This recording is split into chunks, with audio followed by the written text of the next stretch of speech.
하늘에 계시는 우리 아버지. 자, 오늘은 지난주에 이어서 주의 기도의 첫머리인 하늘에 계신 우리 아버지를 한 번 더 살펴보도록 하겠습니다. 여러분, 지난주 말씀 포인트를 기억하실 것입니다. 포인트는 이것이었습니다. 하늘에 계신 우리 아버지에서 이 하늘은 무엇이었습니까? 공간적 개념이 아니라 이 하늘은 관계적 개념이다. 이렇게 정리를 했었죠. 기억하시죠? 네. 여러분, 오늘 하늘 보셨나요?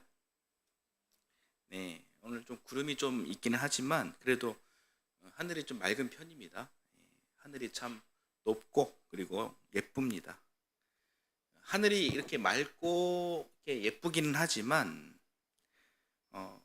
주의 기도의 이 하늘은요, 그런 물리적인 하늘, 그렇게 물리적으로 보이는 높은 곳, 스카이 이런 것이 아니라 하늘과 땅의 관계적 개념이라는 것입니다. 어떤 관계냐면 18세기 신정통주의 신학자 칼바르트가 이런 이야기를 했다고 했죠. 칼바르트의 유명한 어록이 있지 않습니까? 지난주에 소개를 해드렸었는데 하나님은 하늘에, 그리고 사람은 땅에, 그런 이야기를 했었죠. 이 말의 뜻은 하나님이 어떤 존재냐, 이 질문에 대한 답으로 이렇게 이야기하는 것입니다. 하나님은 영원하시고 초월적인 우주적인 분이십니다. 반면 사람은 어떤 존재냐, 흠과 티가 많고 유한한 존재다라는 것입니다. 이런 절대적으로 섞일 수 없는 그런 개별적 특징이 있는 하나님과 사람, 이 관계를 말하는 것이죠. 영원과 유한이라는 그런 특징이 있고, 이 관계 안에서 하나님과 사람은 결코 섞일 수가 없는 것입니다. 칼바르트의 그 이야기는 그래서 하나님은 하나님이시고 사람은 사람일 뿐이다, 이런 이야기를 하는 것입니다. 주의 기도의 하늘에 대한 개념은 하나님과 인간, 창조주와 피조물, 이 둘의 경계를 분명히 하는 것이었어요. 여러분, 저를 한번 따라서 해보실까요? 하늘에 계신 우리 아버지. 네. 자, 이 문구를 한번 생각해 보십시오. 하늘에 계시는 하나님, 하늘에 계시는 하나님. 이 하나님에 대한 느낌이 어떠십니까? 하늘, 이 물리적 하늘인가요? 아니면 유한한 존재의 피조물과 그런 피조물인 나와 경계가 분명해진 관계적 하늘인가요?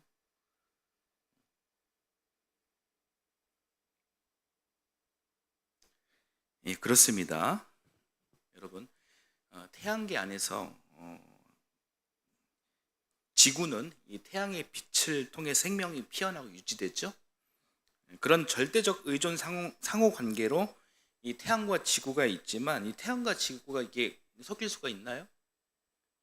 그럴 수 없습니다. 지구가 이게 태양 근처로 간다라면 어떻게 될까요? 이 태양의 엄청난 그런 열과 그리고 중력으로 인해 가지고 이 지구 멘틀은 어떻게 됩니까? 찌그러지고요, 엿가락이 됩니다. 공중분해됩니다. 먼지가 되어가지고 아무 흔적 없이 사라지게 됩니다. 그런 것처럼 하나님은 우리 사람이 결코 가둘 수 없는 존재라는 거예요. 결코 이 사람과 섞일 수 없는 분이십니다. 하나님은 영원하시고 사람은 유한합니다. 하나님은 하나님이시고 사람은 사람입니다. 자, 여기까지 이야기가 지난주에 나눴던 이야기예요. 맞죠? 네, 그렇습니다. 그러나 종교가 시작된 이후로 하나님을 자신의 공간에 모시려는 시도가 참 많았습니다. 신정통치라는 말이 있어요. 신정통치, 종교와 그리고 정치를 분리하지 않고 함께 통치한다라는 거예요. 그러니까 왕과 이 제사장과 같습니다. 궁궐에 하나님이 계십니다. 궁궐에만 하나님이 계셔요. 자, 구약의 솔로몬 시대에 이 일을 한 왕이 있어요. 그 왕이 누굴까요? 네. 어떻게 이렇게 어려운 문제인데 맞히셨네요. 솔로몬이에요. 그러니까 의리의리한 그런 성전을 건축하고 이 솔로몬이 간절히 기도를 하는 거예요. 그 기도 내용을 한번 봐볼까요? 그게 열왕기상 8장 29절, 30절, 41절, 42절, 43절 말씀이 좀 길지만 솔로몬의 기도거든요. 한번 같이 한번 읽어보겠습니다. 주님께서 밤낮으로 눈을 뜨시고 이 성전을 살펴주십시오. 이곳은 주님께서 내 이름이 거기에 있을 것이다 하고 말씀하신 곳입니다. 주님의 종이 이곳을 바라보면서 기도할 때에 이 종의 기도를 들어주십시오. 그리고 주님의 종인 나와 주님의 백성 이스라엘이 이곳을 바라보며 기도할 때에 그 기도를 들어주십시오. 주님께서 계시는 곳 하늘에서 들으시고 들으시는 대로 용서해 주십시오. 그리고 또 주님의 백성 이스라엘에 속하지 아니한 이방인이라도 주님의 크신 이름을 듣고 먼 곳에서 이리로 오면 그들이야말로 주님의 큰 명성을 듣고 또 주님께서 강한 손과 편팔로 하신 일을 전하여 듣고 이곳으로 와서 이 성전을 바라보면서 기도하거든 주님께서 계시는 곳 하늘에서 들으시고 그 이방인이 주님께 부르짖으며 간구하는 것을 그대로 다 들어주셔서 땅 위에 있는 모든 백성이 주님의 이름을 알게 하시고 주님의 백성 이스라엘처럼 주님을 경외하게 하시며 내가 지은 이 성전이 주님의 이름을 부르는 곳임을 알게 하여 주십시오. 네, 솔로몬의 기도예요. 여러분 이 기도를 이렇게 들어보니까 좀 어떻습니까? 언뜻 보면요, 이 기도 굉장히 거룩한 기도처럼 이렇게 여겨지지요. 그렇지만 사실 이 기도 속에는 엄청난 그런 위험 요소가 있는 것입니다. 그러니까 솔로몬 본인이 지금 신정 통치를 하고 있는 거예요. 왕이자 지금 제사장인 겁니다. 자, 오늘 방금 읽은 말씀 구분 다시 한번 보겠습니다. 30절을 보여주십시오.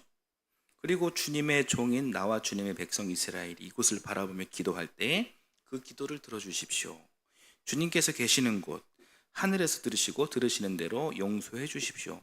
자, 30절을 보면은 나와 주님의 백성 이스라엘이 이곳을 바라보며 기도할 때에 라고 이렇게 이야기했습니다. 자, 이어서 42절을 또 한번 보겠습니다. 그들이야말로 주님의 큰 명성을 듣고 또 주님께서 강한 손과 편팔로 하신 일을 전하여 듣고 이곳으로 와서 이 성전을 바라보면서 기도하거든 이렇게 이야기하고 있습니다. 이곳으로 성전으로 와서 이 성전을 바라보면서 이렇게 이야기를 하고 있죠. 42절에서 그리고 43절을 또 보겠습니다. 주님께서 계시는 곳 하늘에서 들으시고 그 이방인이 주님께서 부르짖으며 간구하는 것을 그대로 다 들어주셔서 땅 위에 있는 모든 백성이 주님의 이름을 알게 하시고 주님의 백성 이스라엘처럼 주님을 경외하게 하시며 내가 지은 이 성전이 주님의 이름을 부르는 곳임을 알게 하여 주십시오. 43절 마지막 부분에 내가 지은 이 성전이 자기가 지었다고 이렇게 과시하면서 자기가 한 일을 지지해야 응원해야 그 줄에 서야 결국 주님의 이름을 부르는 일이 된다. 이런 논리 전개로 지금 이 솔로몬의 기도가 지금 쓰여져 있는 것입니다. 여러분 이 솔로몬 기도 어떤 것 같습니까? 여러분 솔로몬 좋아하시나요? 그동안 솔로몬 늘 좋게만 생각했죠? 예, 저도 그랬습니다. 그런데 좀 어떻습니까? 이 기도.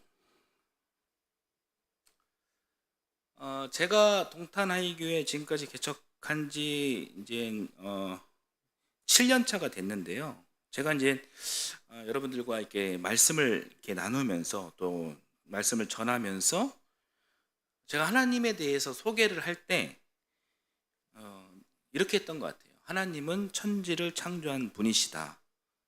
하나님은 시간과 공간을 초월하시는 분이시다. 우리가 어디에 있든 무엇을 하든 늘 우리와 함께 하시는 무소부재의 하나님, 무소부재의 임마누엘, 이렇게 우리가 믿는 하나님을 소개했던 것 같습니다. 그런 것 같죠? 저는 그랬던 것 같아요. 그런 하나님을 증언해왔고 앞으로도 그런 그 하나님을 저는 증언할 것입니다. 그 이유는, 제가 그렇게 하는 이유는 저는 이 천지를 창조하신 이 창조주 하나님을 진짜 믿기 때문이에요. 여러분들도 그 하나님을 믿으시죠? 그런데 만약에 2023년 오늘을 사는 우리나, 그리고 약 800년 전 이 솔로몬 시대의 이 창조 신앙을 제대로 하는 사람들이, 그런 사람들이, 이 창조 신앙을 제대로 하는 사람들이 그 성전을 바라보지 않거나 그 성전에 들어가지 않거나 혹은 들어가지 못하거나 왕인 솔로몬이 지은, 사실 그 솔로몬이 지은 거 아니죠. 백성들의 피땀으로 이렇게 만들어진 성전이죠. 이 성전이 어찌 솔로몬 한 사람이 지은 성전입니까? 그렇지 않아요. 그러나 여하튼 간에 솔로몬 자기가 지었다고 말하는 그 성전이 아닌 곳에서 하나님의 이름을, 주님의 이름을 부른다면 뭐 대단히 큰 문제가 생길까요? 하나님의 은혜와 은총과 위로와 축복은 이루어지지 않을까요?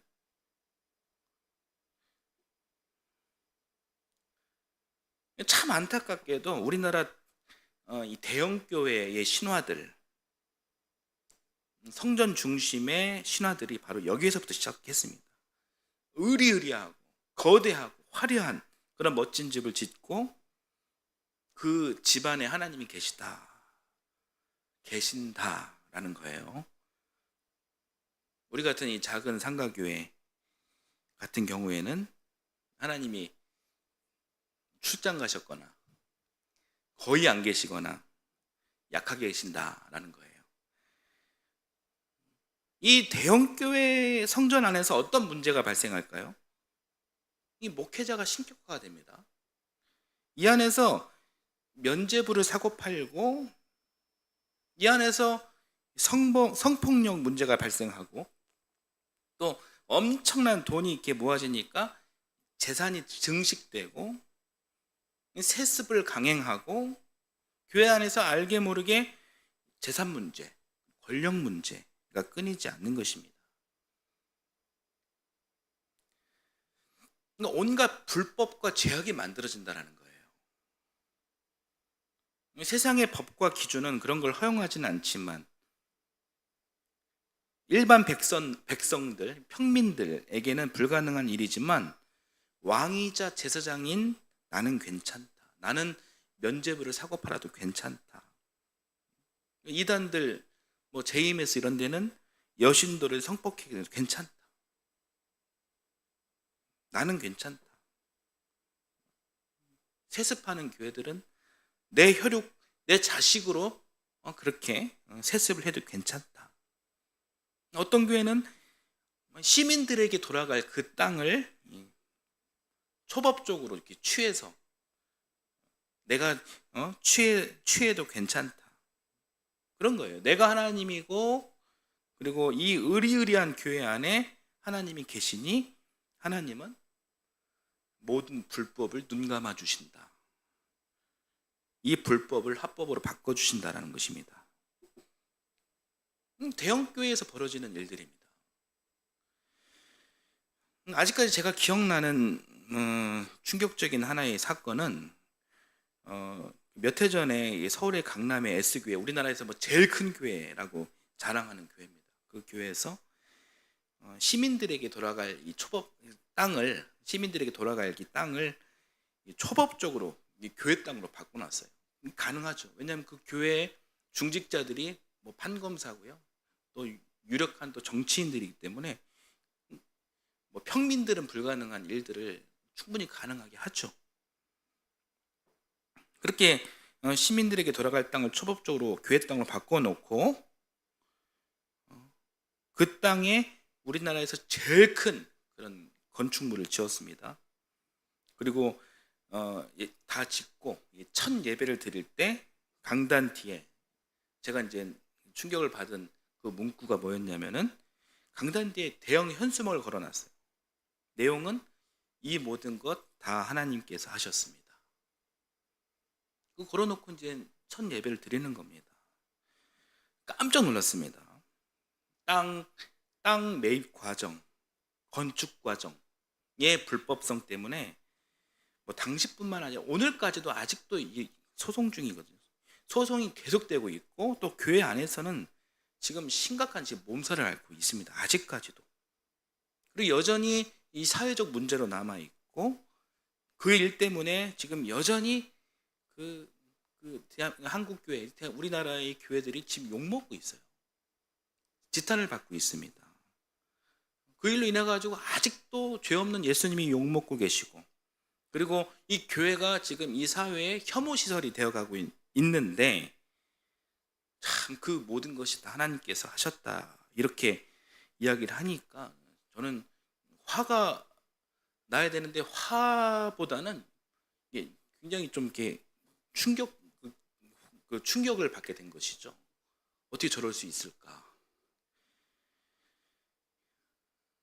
많은 분이 지금 솔로몬을 좋아합니다만 이 솔로몬의 모든 모습이 다 옳았던 것은 아닙니다. 여러분, 솔로몬도요 한 사람의 피조물에 불과합니다. 솔로몬의 재판은 훌륭합니다만 이 말씀 중심이 아닌 성전 중심의 신정 통치를 한 솔로몬의 모습은 결국 부패했던 중세 가톨릭의 모델이었고요. 오늘날 이 대형 교회의 모델이 되었습니다. 하나님은 어디에 계십니까? 솔로몬이 지은 성전에 계십니다. 반드시 그 성전에만 계십니다. 하나님을 자기 집에 가두어 버린 꼴이 된 거예요.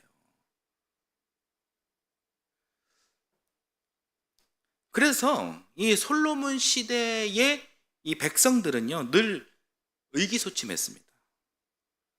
이 사람들은 강제로 노동을 강요받았던 사람들이거든요. 자기 주도권을 갖고 살아가는 사람들이 아니었어요.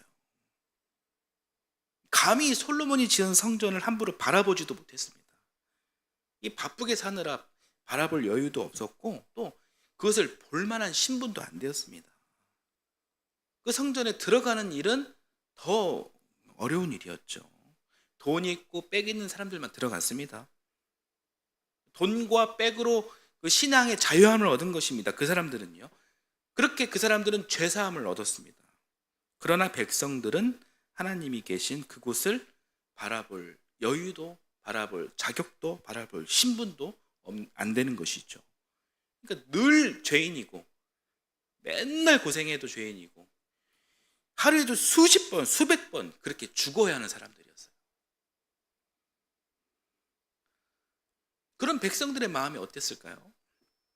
바라보지도 가지도 못하는 현실 앞에 내 운명은 죄로 가득한 운명, 죽어야 자유를 얻을 운명, 창조주 하나님과 생명 창조, 생명 구원의 하나님과 너무나도 거리가 먼 운명, 권력자들이 만들어낸 율법으로부터 사로잡혀가지고 단 한 발자국도 나아갈 수 없는 운명, 더 이상 희망할 수 없는 그런 운명, 그런 인생이었을 것입니다. 부패했던 중세시대 가톨릭이 이 성전 중심의 솔로몬의 이 제사를 따라 했던 거예요. 그리고 오늘날 대형교회도 똑같이 솔로몬의 성전 중심 제사를 따라하고 있지 않은가요? 자기네들이 대형교회인 이유는 하나님께서 자기 집에만 거하시며 우리 대형교회를 크게 축복하시니 그렇다 이렇게 믿는 것입니다. 그렇다면 작은 교회는요? 작으니까 덜 축복하신다? 작은 이유는 상가교회이기 때문에 하나님이 덜 축복하신다? 그래서 그렇다? 실제로 그렇게 생각하는 큰 교회들이 있다라는 겁니다. 그래서 저희도 피해자이긴 한데 이렇게 전도를 해요. 삼각교회는 돈도 많이 없고 안전하지 못하니 언젠간 문 닫을 수 있다. 금방 문 닫을 수 있으니까 우리 큰 교회로 와라. 우리 큰 교회는 프로그램도 의리의리하고 뭐 재밌고 행복해질 수 있다. 우리 교회로 오라. 이렇게 전도합니다. 정말 교만이 하늘을 찌르는 것입니다. 대부분 교회는 그렇지 않아요. 대부분 교회는 그렇지 않지만 일부 대형 교회에서 실제 그런 인식으로 전도 활동을 하고 있는 것이 사실이에요. 작은 교회 엄청 무시합니다. 그러니까 이 같은 일들이 발생하는 근본적인 이유는요, 그들의 예배가 말씀 중심이 아니라 성전 중심이기 때문에 그렇습니다. 대형 교회 신화를 찬양하기 때문에 그런 것입니다. 그러나 우리 신앙의 대상이신 예수님께서는 어떠셨을까요? 예수님은 이 성전 중심의 체제와 철저하게 싸우셨습니다. 하나님께서 어디에 계시냐? 솔로몬이 지은 저 예루살렘 성전에 계시냐? 아니에요. 예수님께서는 그 성전을 바라보며 예배하는 사람들의 행태를 보고 다 뒤집어 엎으셨습니다. 성전 안에서 장사하고 돈 거래하고 그 돈으로 제사장에게 바치는 그 현실과 그 체제와 예수님은 목숨 걸고 싸우신 분이십니다. 사실 그 일로 인해 가지고 십자가를 지셨죠. 예수님께서는 그렇게 하시고 나서 뭐라고 말씀하십니까? 백성들에게 고개를 들어라. 율법으로 인해 의기소침하고 어깨가 축 처져 있는 백성들에게 말씀하시는 거예요. 내 사랑하는 자녀들아, 고개를 들어라. 고개를 들면 무엇이 보입니까? 화려하고 의리의리해 보이는 성전이 보입니까? 그 성전 안에 가둬져 있는 하나님이 보입니까? 백성들의 입장에서는 지금까지는 그렇게 보였습니다. 그러나 예수님께서 보라고 하신 것은 그 성전이 아니에요. 하늘을 보라는 것입니다. 그 하늘에는 누가 계시냐? 하나님이 계십니다. 그 하늘에는 창조주 하나님이 계십니다. 천지를 창조하시고 영원하신 초월적인 만민의 주님 하나님이 계십니다. 유한한 우리 사람과 다른 차원이 다른 그 하나님께서 하늘에 계십니다. 우리의 아버지가 계십니다. 그 하나님을 향해 고개를 들면 그 하나님을 만날 수 있다는 거예요. 예수님 말씀은 성전에만 계시다라는 거짓된 종교 담론에 속지 말아라. 우리 하나님 아버지는 누구나 만날 수 있는, 누구나 고개를 들고 쳐다볼 수 있는 하늘에 계신 분이다. 예수님 말씀은 바로 그것이었습니다. 사랑하는 여러분, 우리도 속지 맙시다. 이 거짓된 이 대형교회의 종교 담론에 넘어가지 말고 지금 이 순간, 지금 이 시간 우리를 사랑하여 주시고 우리를 죄와 사망에서 건져주시고자 약속하시고 말씀하시는 연약한 우리 유한한 우리에게 끝없는 희망을, 그 기운을 건네주시는, 희망을 주시는 그 하늘의 하나님 아버지를 여러분 바라보시길 바랍니다. 그 하나님은 이 대형교회와 이 작은 교회를 차별하시는 하나님이 아니십니다. 권력을 가진 자와 아무 힘없는 백성들을 차별하시는 그런 하나님도 아니십니다. 정말 하나님께서 사랑하는 교회와 성도는요, 이 세상을 진정으로 사랑하고 섬기는 교회, 이웃을 참 따뜻하게 대접하고 환대하는 그 성도들, 그 교회를 어여삐 보아주시고 축복해 주십니다. 하나님은 교회, 이 건물 따위에 갇힌 분이 절대로 아니십니다.